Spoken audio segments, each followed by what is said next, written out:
Assalamualaikum warahmatullahi wabarakatuh. Waalaikumsalam warahmatullahi.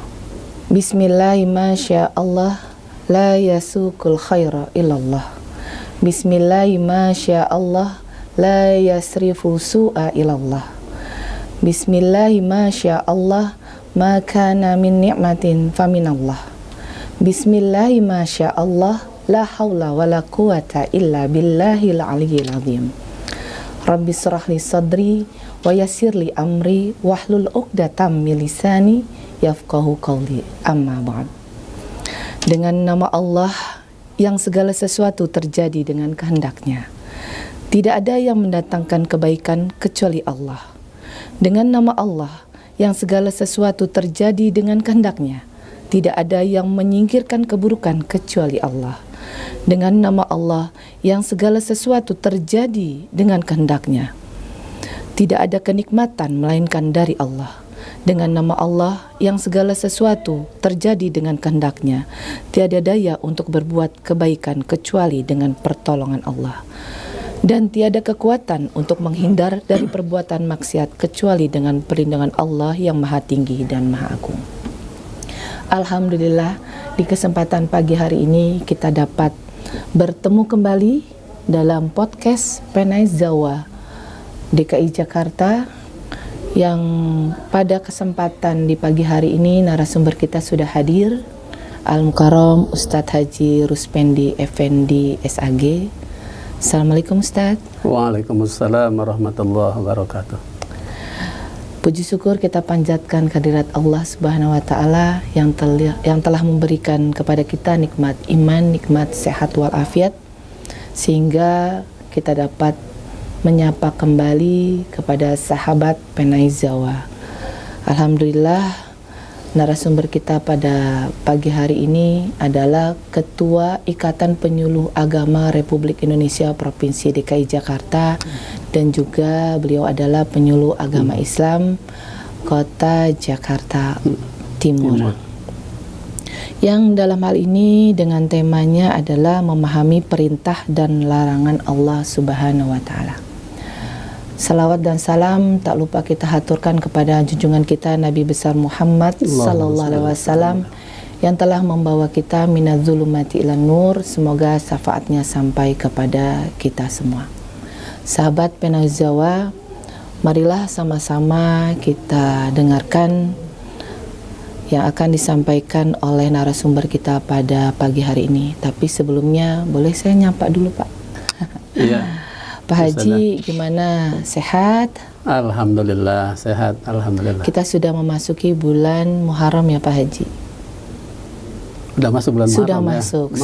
1446 Hijriah. 46. Nah, tema kita kali ini adalah memahami perintah dan larangan Allah Subhanahu wa taala. Tentunya sangat tepat sekali mengingat sudah memasuki tahun yang berikutnya. Insya Allah pastinya berharap tahun ini kita lebih baik dari tahun sebelumnya. Baik, untuk mempersingkat waktu, kami persilahkan kepada Bapak Haji Ruspendi Effendi. Tafadhal maskurah. Bismillahirrahmanirrahim. Assalamualaikum warahmatullahi wabarakatuh. Waalaikumsalam warahmatullahi. Alhamdulillah, alhamdulillahil wahidil qahhar, al-azizil ghaffar, mukawwiril laili 'alan nahar, tabsiratan lidzawil qulubi wal absar. Asyhadu an la ilaha illallah wahdahu la syarikalah wa asyhadu anna Muhammadan abduhu wa rasuluh la nabiyya wa la rasula ba'dah, amma ba'd.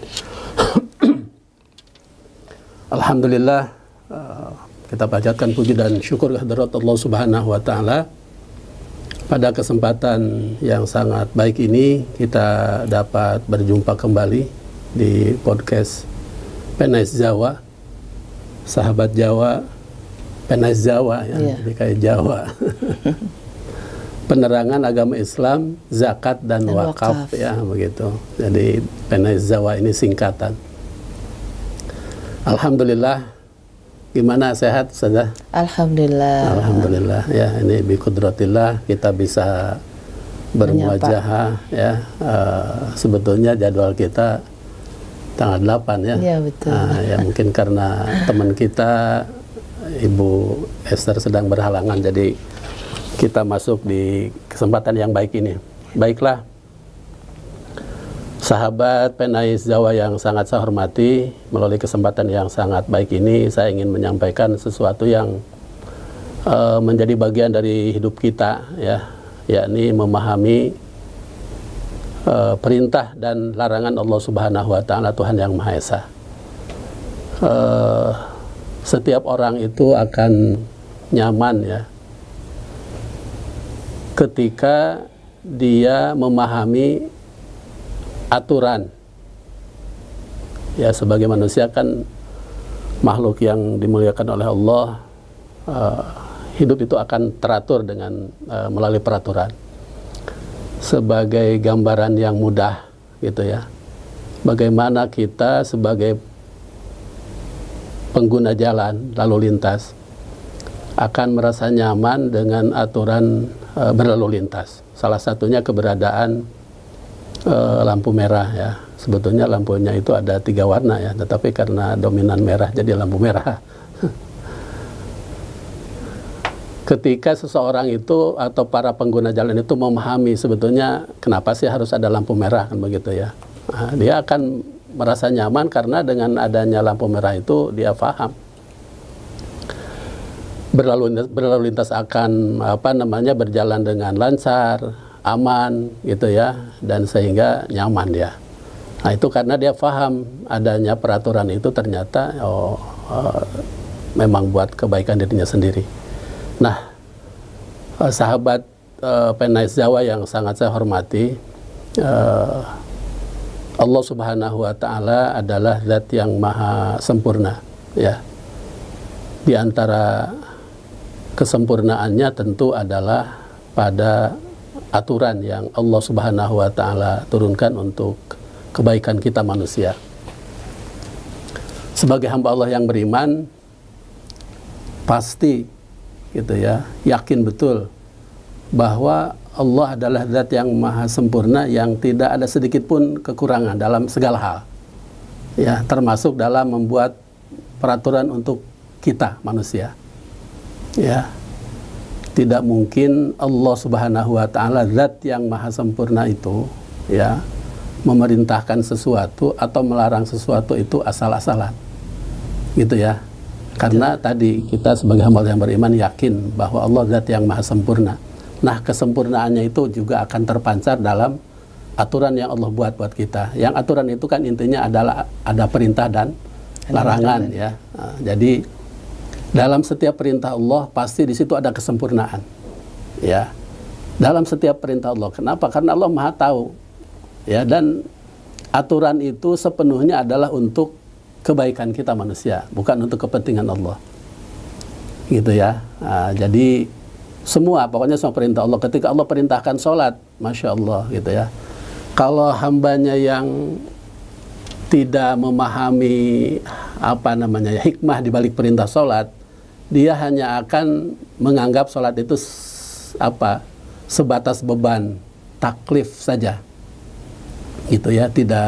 Tidak menikmati indahnya dan nikmatnya sholat. Padahal Masya Allah, di dalam perintah sholat itu luar biasa. Baik untuk kebaikan fisik kita, bahkan psikis kita, ya, kejiwaan kita itu sangat luar biasa.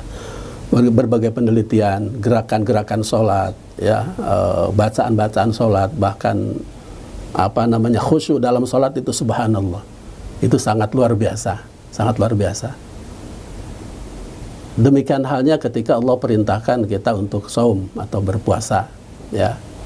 Nah, ketika Allah menjelaskan perintah berpuasa misalnya, gitu ya, itu kan diakhiri dengan la'allakum tattaqun, gitu ya kan.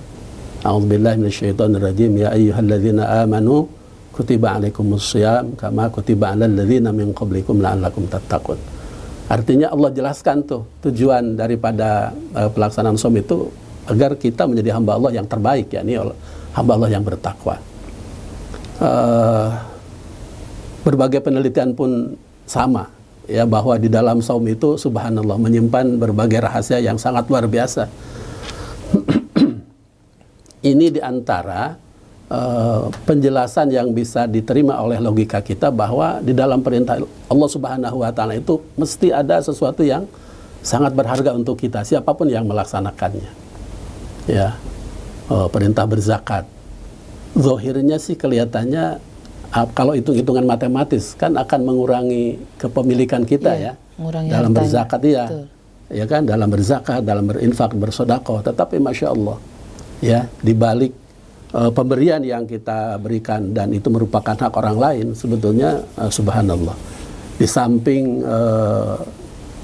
keyakinan kita sebagai hamba Allah yang beriman bahwa apa yang kita keluarkan itu justru itulah hak kita yang sesungguhnya, ya kan, yang akan terus bertahan dan akan menjadi hak milik kita yang kekal abadi, ya, yang Allah wajibkan 2,5% itu ya, justru yang 2,5% itu yang akan menjadi milik kita yang abadi, ya. Tetapi bagi hamba Allah yang tidak memahami, ya kan, hikmah di balik perintah Allah, mesti akan berhitung, ya kan, secara matematis. Ditambah lagi bisikan setan ya, yang setan itu kan ya'idukumul faqra. Jadi apa namanya ya, menakut-nakuti dengan dengan kefakiran. Iya. Kalau kencelengan lewat, pilih yang biru atau yang merah.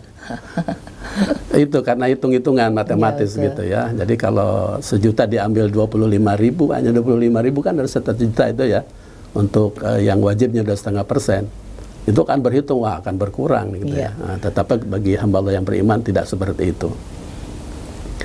In ahsantum ahsantum li anfusikum. Gitu kan ya, apa namanya tuh, kaidah dalam kita berbuat baik kepada orang lain. Ketika kalian berbuat baik kepada orang lain, hakikatnya kalian sedang berbuat baik untuk diri sendiri. Nah, masya Allah, luar biasa. Selain perintah Allah, aturan Allah juga ada larangan Allah Subhanahu wa Ta'ala, gitu ya kan. Nah, jadi hamba Allah yang beriman yakin betul tidak mungkin Allah Subhanahu wa Ta'ala melarang sesuatu juga asal-asalan, nggak mungkin.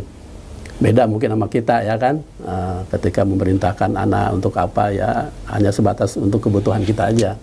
Tetapi kalau Allah yang memerintahkan dan melarang itu justru bukan untuk kepentingan Allah, karena Allah sudah maha sempurna, yang sudah tidak membutuhkan apapun dari siapapun, ya kan.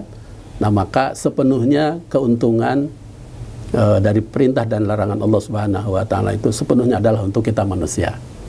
Nah, sedikit pun tidak ada untuk kepentingan Allah. Berbeda dengan kalau kita, ya kan, yang membuat peraturan.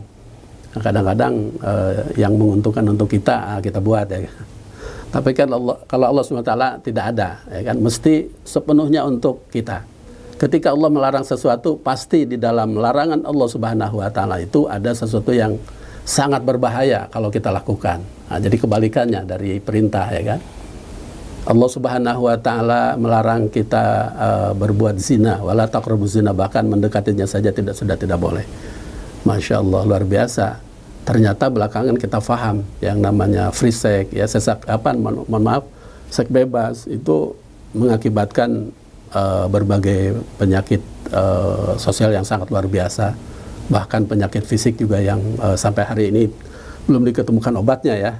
Dan subhanallah, itu diantara larangan Allah Subhanahu wa Ta'ala belakangan yang lagi viral dan mungkin sudah menjadi 3 materi katanya ya di podcast ini tentang larangan judi ya. Subhanallah, Islam sejak lahir sudah melarang, ya kan. Innamal khamr wal maisir wal ansab wal azlam rijsum min amali syaitan. Waduh, Al-Quran begitu tegas ya di dalam surah Al-Maidah, surah ke 5 ya, ayat 90. Sesungguhnya khamr, sesuatu yang memabukkan, biasa diterjemahkan minuman keras gitu ya, padahal sesuatu yang memabukkan. Wal maisir, dan berjudi. Nah, itu udah jelas tuh. Wal ansab wal azlam, mengundi nasib, melakukan persembahan untuk selain Allah ya. Rijsun, itu perbuatan kotor ya, perbuatan jahat. Min amalis syaitan, lebih ditegaskan oleh Allah SWT, itu perbuatan syaitan. Masya Allah, ya kan, perbuatan syaitan masih kita ikutin juga gitu kan. Na'udzubillah. Fajtanibu, oleh karena itu kata Allah, hendaklah kalian jauhi, la'allakum tuflihun, agar kalian memperoleh kebahagiaan yang hakiki. Allah jelaskan tuh di akhir ya kan, supaya manusia itu tertarik. Kenapa sih kita dilarang mengkonsumsi khamar, ya kan, kemudian berjudi, ya, dan yang lainnya, itu agar kalian, kata Allah, bukan untuk aku, ya kan, kalau bahasa kita ini kan begitu ya, bukan untuk kepentingan aku, tetapi agar kalian memperoleh kebahagiaan yang hakiki fid dunya wal akhirah tentu. Nah, itu subhanallah. Sahabat Penais Zawa yang sangat saya hormati, jadi dengan memahami perintah dan larangan Allah Subhanahu wa taala, sangat dipastikan kita akan merasakan nyaman dalam mengikuti aturan itu, gitu ya. Jadi walaupun mungkin ada kemauan kita untuk melakukan pelanggaran terhadap aturan Allah, karena di antara sekian banyak larangan Allah itu kadang-kadang ada sesuatu hal yang secara nafsu begitu ya, itu sepertinya menjanjikan begitu ya. Tetapi dengan kita memahami, maka dengan meninggalkan larangan Allah Subhanahu wa taala itu sudah merupakan satu hal yang membuat kita nyaman, ya. Nah, itu barangkali sahabat Penais Zawa yang saya hormati. Pada akhirnya kita berdoa ya, selain kita berusaha maksimal untuk memahami perintah dan larangan Allah Subhanahu wa taala, agar kita mengikuti perintah dan larangan Allah Subhanahu wa taala dengan nyaman, dengan penuh kebahagiaan. Juga jangan lupa kita berdoa begitu ya, agar Allah memberikan kekuatan zahir dan batin untuk kita bisa mentaati aturan Allah Subhanahu wa taala, baik dalam bentuk perintah maupun larangan. Begitu saja untuk sementara ya.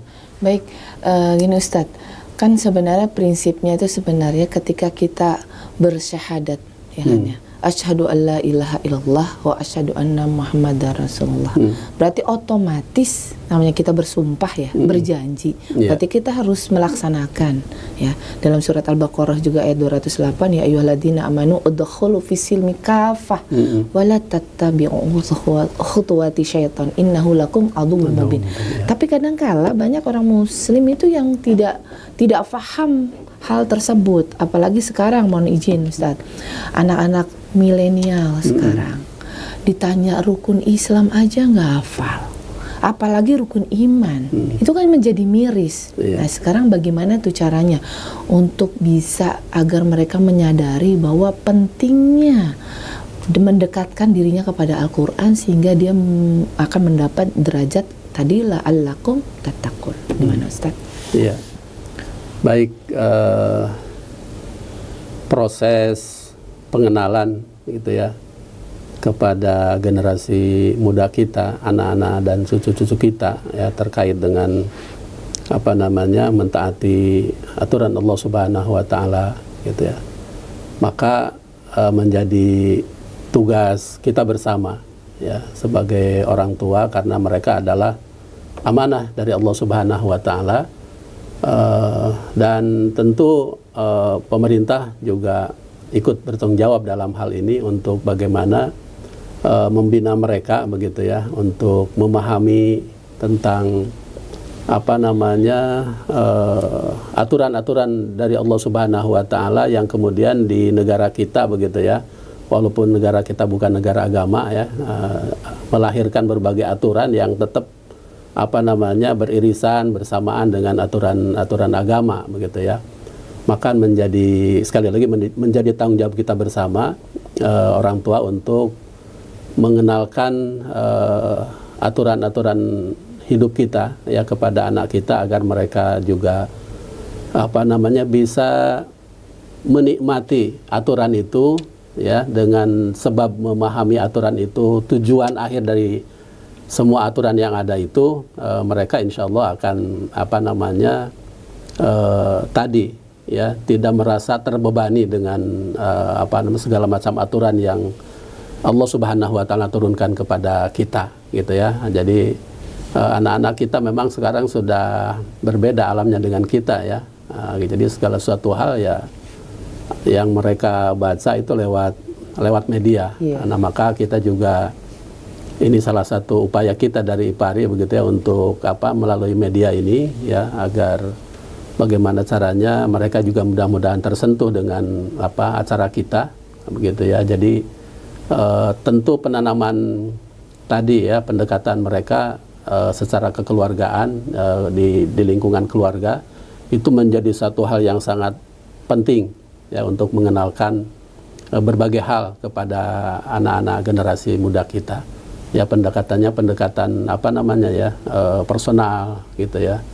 Jadi jangan sampai mereka full time menggunakan HP begitu ya sebagai teman dekatnya, sementara kedekatan kita orang tua sangat terbatas justru gitu ya. Jadi membimbing mereka untuk apa namanya, mendekatkan diri kepada Allah Subhanahu wa taala dengan mencintai Al-Qur'an salah satunya begitu ya sebagai pedoman hidup kita ya. Itu barangkali upaya kita, selain para guru ya juga punya kewajiban yang sama untuk bagaimana caranya mereka itu apa ya, tidak merasa terpaksa dengan itu, tapi enjoy dengan apa, dengan pendekatan keagamaan begitu ya. Itu tadi dengan pemahaman apa namanya, hikmah di balik larangan dan apa perintah yang Allah Subhanahu wa taala berikan kepada kita. Berarti selaras dengan surat An-Nahl 125 ya Ustadz ya. Ud'u ila sabili rabbik bil hikmah ya. Karena kita ketahui anak-anak sekarang itu kan berbeda ya Ustadz ya dengan masa kita ya. Mereka kan kalau dirasa mereka nyaman, kok kayaknya oke nih gitu kan ya. Mereka akan mengikuti. Terkadang kalau misalnya melihat kok kayaknya yang memberikan wejangannya kayaknya kurang enak atau kurang sesuai, akhirnya mereka kayaknya nggak keren nih gitu kan, seperti itu. Ya inilah mungkin salah satu juga faktor dengan perkembangan era digital mungkin ya Ustadz ya. Jadi yang mempengaruhi sehingga banyak dari generasi sekarang belajar agamanya lebih kepada digitalisasi tanpa guru mungkin ya, sehingga akhirnya mereka tidak paham aturan kan gitu. Padahal sebuah negara aja kalau tidak dikemas dengan aturan yang rapi itu tidak akan menjadi baldatun thayyibatun wa rabbun ghafur. Nah begitu pula dengan Islam itu sendiri, kalau kita pengen la'allakum tattaqun, maka tentunya juga kita harus menjalankan apa yang sudah kita kuatkan diri kita yakini bahwa Allah adalah Rabb kita kan gitu ya Ustaz. Baik penais Jawa, sahabat penais Jawa, tadi sudah dipaparkan oleh narasumber kita yang luar biasa, Ustadz Ruspendi Effendi SAG, yang pada inti bahasan pada pagi hari ini adalah bagaimana kita meyakini sepenuhnya bahwa Allah zat yang maha sempurna dan tidak ada sedikit pun kekurangan padanya. Maka tentunya ketika Allah Subhanahu wa ta'ala memerintahkan dan melarang sesuatu, tentunya pasti di dalamnya ada kesempurnaan pula ya.